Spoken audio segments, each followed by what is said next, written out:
One of the biggest mysteries that have cycled through the internet spanning 4 decades are the stories of creepypastas. In this video, I will be going over the rise of these unsettling stories that have kept us all at the edge of our seats. Hello everyone, my name is Liam from MindBuild77, and just a reminder, if you enjoy my content, I highly recommend you join my Discord server down in the description below. Now sit back and enjoy.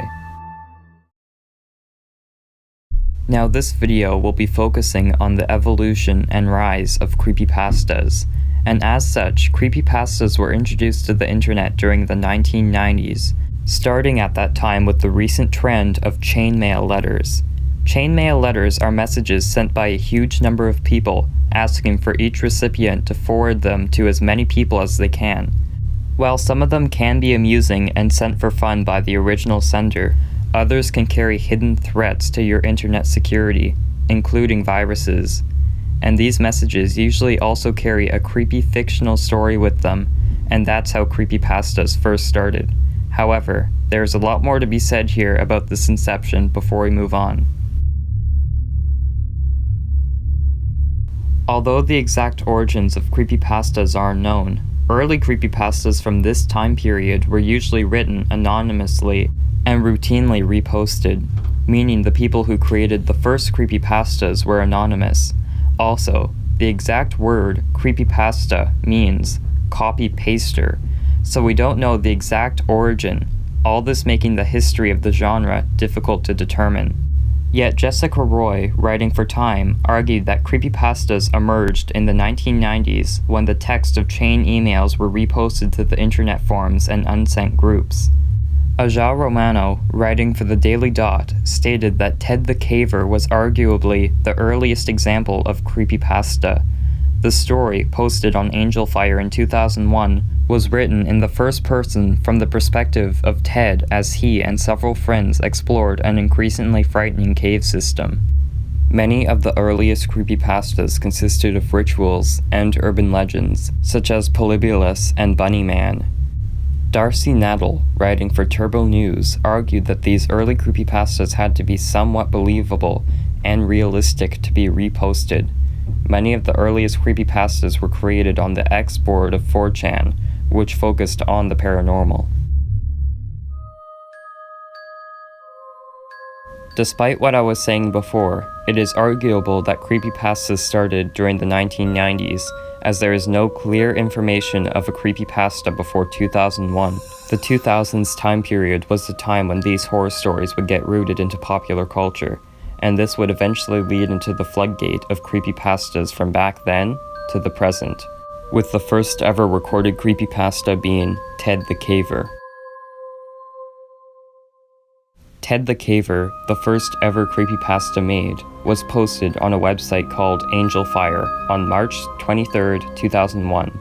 The scary story documented the adventures of a man and his friends as they explored a local cave. The story is in the format of a series of blog posts, and as the explorers move further into the cave, strange hieroglyphs and winds are encountered. In a final blog post, Ted writes that he and his companions would bring a gun into the cave after experiencing a series of nightmares and hallucinations. The blog has not been updated since the final post. In 2013, an independent film version of the story was released, called Living in Dark, the story of Ted the Caver. Slender Man is a thin, tall humanoid with no distinguishable facial features, who wears a trademark black tuxedo. The character originated in a 2009 Something Awful Photoshop competition, before later being featured as a main antagonist in the Marble Hornets alternate reality game. After his creation, Slender Man is still one of the most iconic and talked about creepypastas there is out there. Now this is a perfect example of chainmail letters, someone sending something to someone and asking that person does the same. For this is exactly how the story went with our next creepypasta, Smile Dog, or also called Smile.jpg. Weird things have always been posted online, which is the basis for a creepypasta. A few years before the plot of Smile Dog began, the author discusses about hearing something that was posted online. A smiling dog was posted to a forum. According to the story, whenever people looked at the photos, they started to experience extreme events. The main character decides that he wants to take a look into the life of someone who has experienced it. As said before, this story certainly plays with the idea of chain emails, except this time there's a curse attached, an actual curse that will supposedly ruin the lives of people. But of course, these are just fictional stories. Although creepypastas began their popularity in the 2000s, the 2010s was one of the biggest times for these stories in terms of them used in branding, like video games or books. Major dedicated creepypasta websites started to emerge in the late 2000s and early 2010s. Creepypasta.com was created in 2008, while Creepypasta Wiki and r/NoSleep, a Reddit forum, were both created in 2010. The websites created a permanent archive of creepypasta, which profoundly impacted the genre. Over time, authorship has become increasingly important, and many creepypastas are written by named authors rather than anonymous individuals. Many of these authors attempt to achieve notice through their creepypasta. The copying and pasting of these stories has become less and less common over the years. Doing so is seen as intellectual theft by many of the members of the creepypasta community. Also, within the 2010s, creepypastas have become very popular among kids and not only adults, with many of these entities being portrayed and presented in games such as Roblox and Minecraft. Now, if you've been watching my channel for a while, I'm sure that you've heard me talk about Herobrine in a lot of videos, but basically, Herobrine is another creepypasta, but this one takes place in the game of Minecraft. According to the legend, in-game, Herobrine is supposed to be the villain, whereas Steve is the good one, and Herobrine is trying to take the world from Steve. The story is completely fictional nonetheless and has been proven wrong time and time again, by myself and many other individuals. Most creepypastas were created long over a decade ago, but they have definitely not gone out of trend.